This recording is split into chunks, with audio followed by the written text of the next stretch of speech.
Hi everyone. Over the past 6 months, you've probably heard me talk about flourishing as churches and as followers of Christ.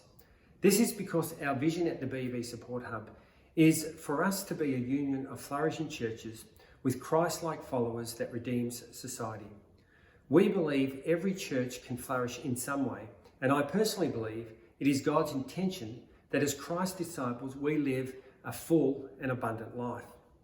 The thing is though, I'm realistic enough to acknowledge that we have hurdles in our personal lives and in our church communities that can hinder us from flourishing. These will look different for each of us. For some, it may be mental health challenges. For others, shyness, learning difficulties, a physical disability. Then there are the blows of life resulting in grief, sickness, shame, embarrassment, anger, etc. Naturally, our plea to God in relation to these things is that He would take them away from us and relieve us from the pain so that we can live life to the full. Unfortunately, we don't always get what we want, even when we plead in prayer. The same is true in our corporate life as churches. Sometimes we have a great vision and dreams, an incredible heart to serve the community, passion to make Christ known, and an unbelievable work ethic. Yet despite all of this, we run into hurdle after hurdle to fulfilling our dreams and truly flourishing. Barriers such as financial challenges, conflict, building problems, inadequate governance, not enough volunteers, and so on and so on. They can all stand in our way. Of course, we all share in one of the greatest disruptors to the fulfillment of our dreams and vision to flourish in our generation, a global pandemic. Flourishing is easy to talk about, but in reality, not easy to accomplish.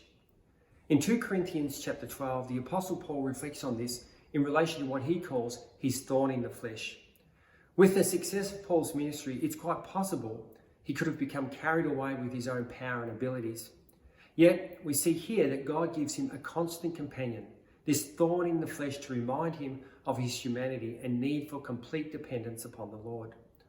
While initially Paul pleads for God to remove this handicap, upon reflection he sees it is there for a reason, and he came to understand that God's grace is sufficient for him to flourish despite his challenges.